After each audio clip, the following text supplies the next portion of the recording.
Mirdita, të nderuar qytetarë dhe qytetarë, sot jam këtu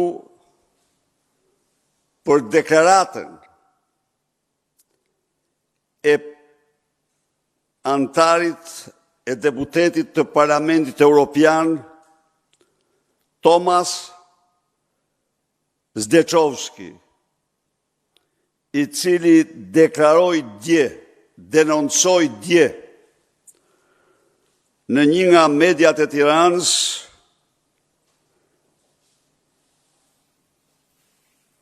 Edi Ramen si njeriu që përdor familjarët e tij për të transportuar para jashtë shtetit.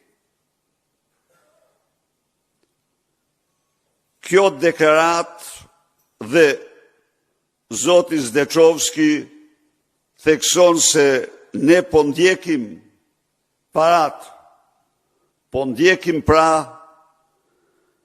këtë veprimtari kriminale të Edi Ramës me parat e grabitura shqiptarve ose parat e trafikantëve shqiptar.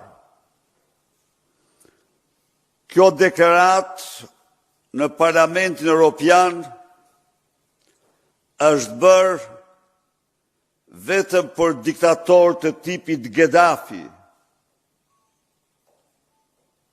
dhe jo ndonjëherë tjetër për ndonjë lider të një vendi evropian të lirë. Deklarata e europarlamentarit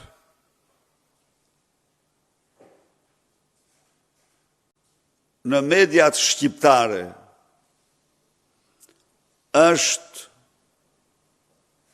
aktakuza më e rëndë që i bëhet personalisht Edi Ramës dhe familjarëve të tij nga një personalitet i shquar në Parlamentin Evropian, i cili shprehet se po ndjekim parat. Rikujton pra parimin e kapjes së mafjes duke ndjekur parat. E pa shembullt, e pa precedent. Dhe ndonë se kanë kaluar 24 orë,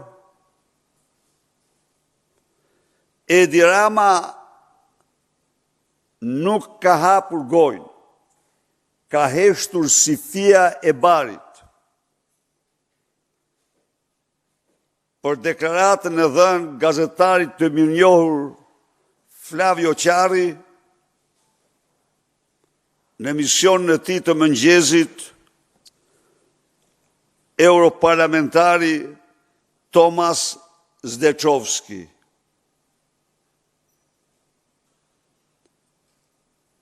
nuk ka reaguar asnjë pjesëtar i familjes së Edi Ramës. Lajmin ja u kanë fshehur qytetarëve shqiptar të gjitha mediat e kontrolluara nga Edi Rama.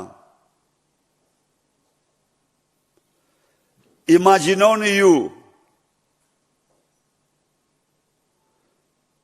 se çfarë censure, çfarë kontrolli të rrept ka Edi Rama mbi mediat të cilat censurojnë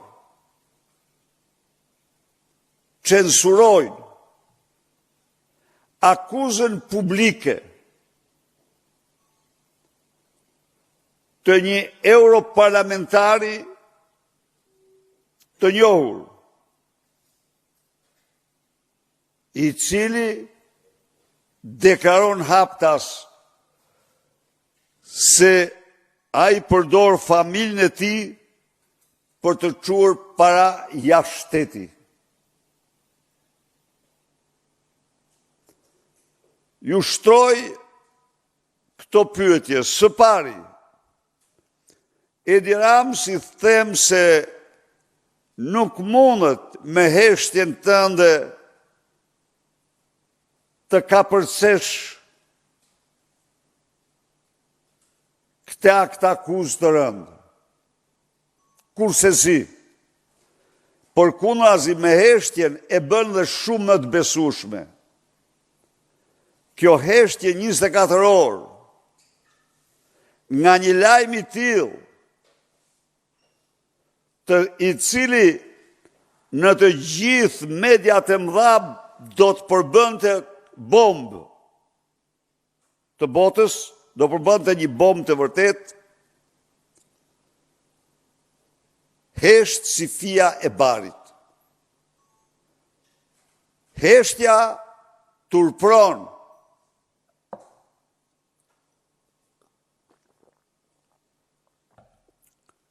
çdo media, çdo kompani, mediash,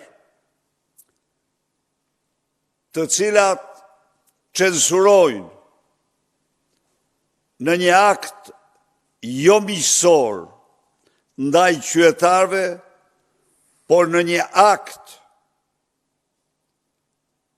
censure armiqësore ndaj tyre, lajmin se Edi Rama me familjarët e tij transporton para jashtë shteti. A është kjo akuzë një rrufe në qiell të hapur? Jo. Kjo akuzë nuk është një rrufe në qiell.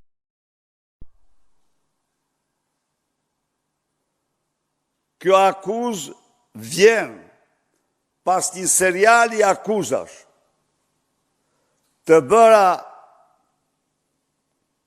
nga Partia Demokratike dhe personalisht unë gjatë 3 viteve të fundit. 140 fluturimet e Edi Ramës në 2 vite, me avion në dispozicion, kanë ngjallë dyshime të ligjshme në mbar Europën.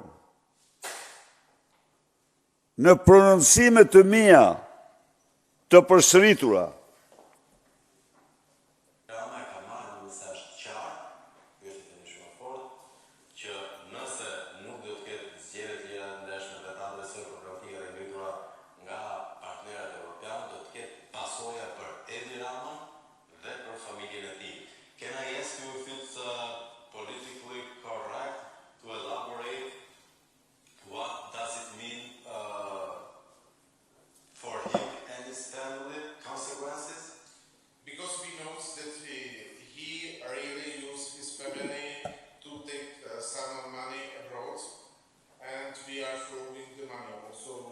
I think that it's a clear message, especially for him, and he will understand very well my message.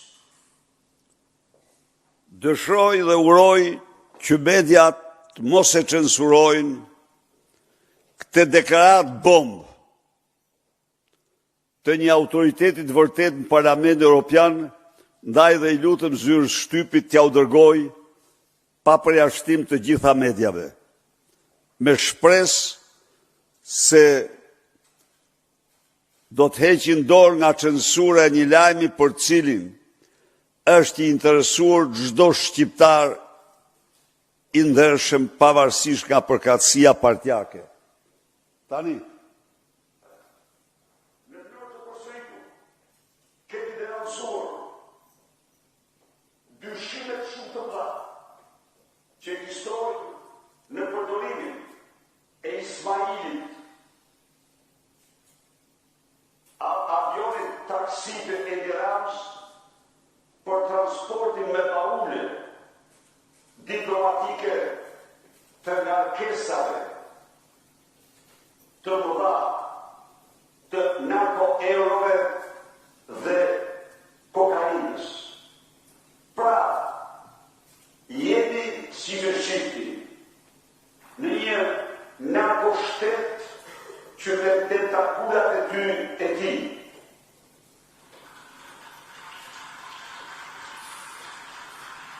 Edi Rama me avionë me ti privat rezulton se ka autor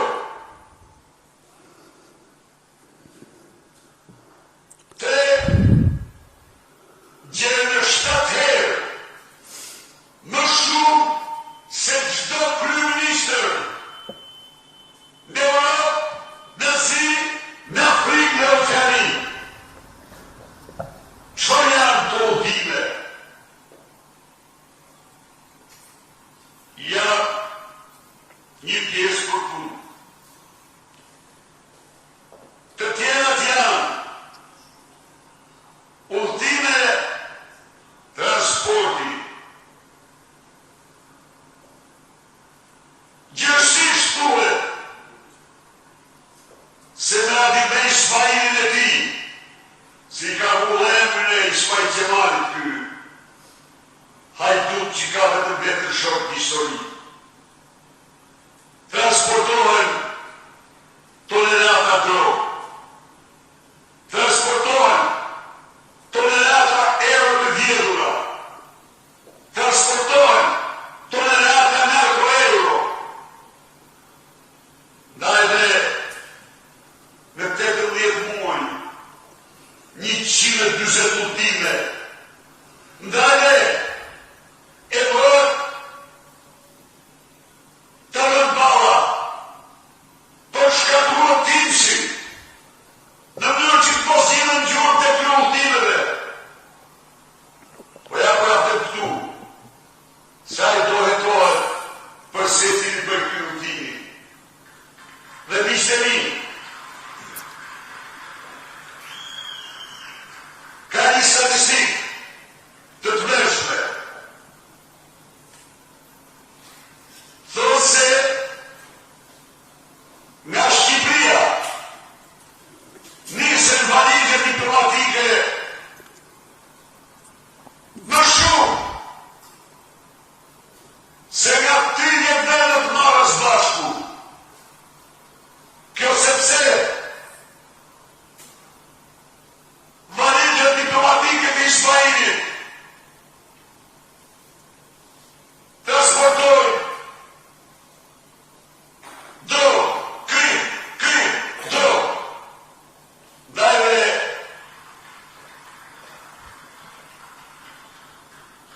Ndajve gjyqi publik, prokurori publik.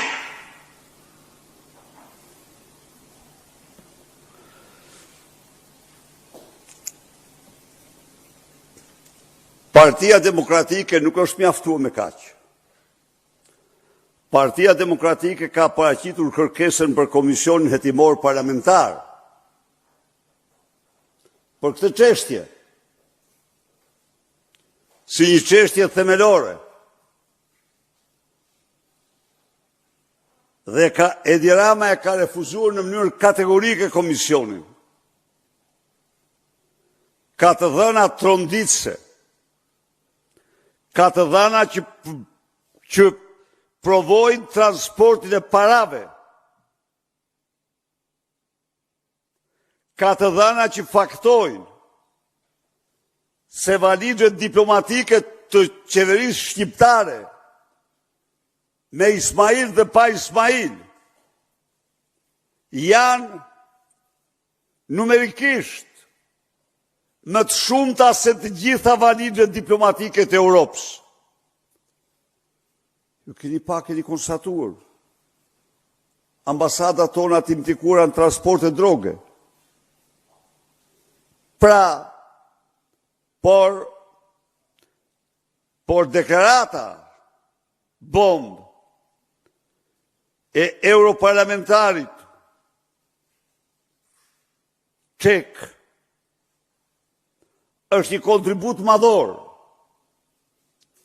mbasi Partia Demokratike do rikthej përsëri kërkesën për krijimin e Komisionit Hetimor Parlamentar, për të hetuar transport e parave dhe të drogës me avionin privat taksi të Edi Rams në mbar Europën dhe me gjërë. Nga ana tjetër, i bëj thirrje prokurorit publik të Bashkimit Evropian, prokurorisë publike, të nërmarë me një rretime për këtë problem të merrsisht shqetësues. I bëj thirrje Interpolit dhe Europolit, Eurojust, të angazhohen në hetimet më serioze. Të Edi Rams që sillet si diktator të dikurshëm të Afrikës që mbushin avion, mbushin avion me kartë monedha dhe i sillnin në banka të ndryshme. Ky hetim ka një vlerë dhe rëndësi të jashtëzakonshme për shqiptarët. Partia Demokratike do vazhdojë kërkesën e saj për hetimin më të plot të mundshëm. Faleminderit. Zoti Berisha, Klajdi Bodli, Syri Televizion. Është e disata herë që ka akuzat të tilla për kryeministrin e vendit Edi Rama, jo vetëm për këtë veprimtari kriminale, por dhe për të afërmti. Ndërkohë deri në këto momente, qoftë prokuroria e posaçme nuk ka nisur asnjë hetim, siç e thatë ju, komisionet hetimore vijojnë të refuzohen, ndërkohë prej 50 ditësh qytetarët vijojnë të protestojnë dhe nuk ka asnjë reflektim, teksa Edi Rama vijon të shtojë pushtetin, por dhe pasurinë e tij. Sipas jush, cila është rruga që mund ta ndalin dhe a mjaftojnë vetëm denoncimet tuaja dhe të opozitës për të ndalur Edi Ramën dhe për ta nxjerrë atë para drejtësisë? E vërteta është se rast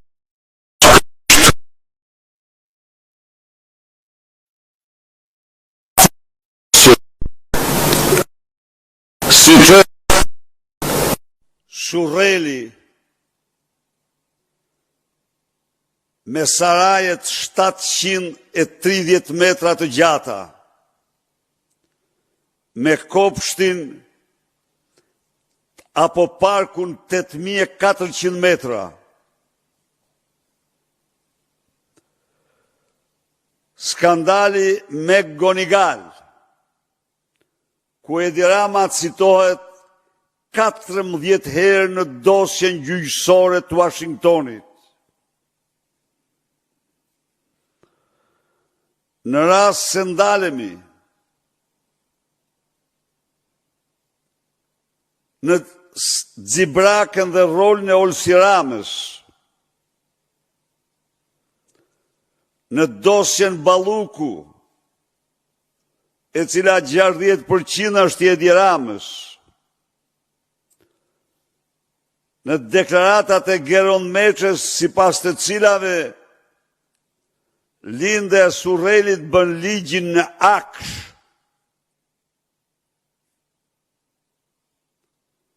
në firmat e Edi Ramës, insineratorin e Tiranës, për kompaninë 8 muaj para krijimit të saj. Në rast se ndalemi në dosjen e sterilizimit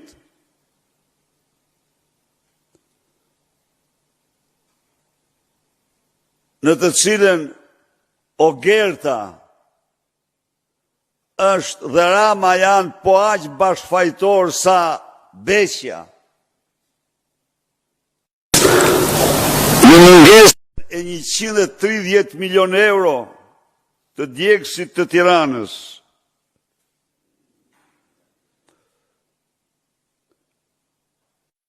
Thash dhe një herë, në tunelin e Llogaras, aeroportin e Vlorës, gjitha aferat e Ballukut janë përgjysmë me ramen. Rezultojnë në absolute se për Edi Ramën Kushtetuta nuk ekziston dhe se skapi është thjesht një seksion i Partisë Socialiste. Ndaj dhe ajo që mbetet si shpresë e vetme kryengritja e fuqishme paqësore popullore. gjerë në largimin e Edi Ramës. Në rast për të bërë thirrje të gjithë antarëve dhe antarëve të Partisë Demokratike, mbështetësve të kësaj partie, të mbështesin me të gjitha mundësitë dhe pas një rezervë protestën rinore qytetare, e cila po bën 50 sa ditë pa ndërprerë kundër narkodiktatorit të Tiranës dhe regjimit të tij. Faleminderit. Kthye ditën e djeshme në seancë pasi nuk morët pjesë në 2 seancat e fundit për shkak se kërkesat tuaja për të shqyrtuar në seancë kërkesat e protestuesve nuk u pranuan nga mazhoranca. Ndërkohë, dhe ditën e djeshme vijoi e njëjta situatë, gjithashtu pritet që edhe dhe le të themi raporti i Komisionit për Reformën Territoriale nga ana mazhorancës të paktën të pasqyrohet të njëjtën, cila do të jetë qasja e Partisë Demokratike dhe opozitës, qoftë nëse mazhoranca do të shkojë drejt miratimit e vetme të reformës territoriale, por dhe qoftë në lidhje me sjelljet e saj e cila përdor forcën e kartonit për rrëzuar të gjitha kërkesat tuaja.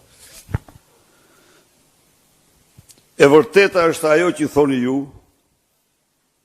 se në mënyrë të papritur,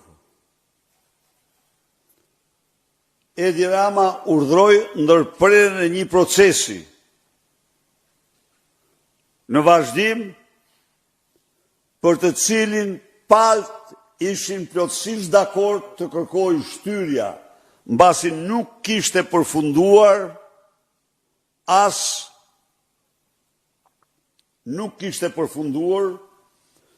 procesi i konsultimeve publike. Dhe pavarësisht nga kjo, Edi Rama pavarësisht nga dakordësia e arritur në komision për shtyrjen e afatit punimeve të komisionit, Edi Rama e futi në rendite për ta mbyllur këtë çka, t'jemi sinqert, nuk përbën një habi, mbasi që në fillim ne theksuam se ne jemi këtu për të mbrojtur interesat e qytetarëve, dhe duhet jemi sinqert, kishim shumë kërkesa nga qytetarë të bashkive të ndryshme që t'jemi pjesë e saj dhe u bëm pjesë me të gjithë energjitë tona, tani ai kërkon të zbatoj më tej politiken e çpopullimit duke hequr edhe 20 bashki të tjera. Zgjidhja e parë janë protestat e fuqishme në të gjitha këto bashki dhe në të gjithë vendin, me Edi Ramën zgjedhjet javën që kaloi, çoi 1.5 miliard euro në bashkitë e tij. Në vit elektoral, nuk bën zgjedhje. Me Edi Ramën zgjedhje nuk ka, ndaj dhe ne duhet të shpëtojmë vendin nga ky Tiranë. Faleminderit. Do t'ja u shpërndani mundësisht këtë deklaratën e eurodeputetit me shpresë se nuk do ta censurojnë më tej.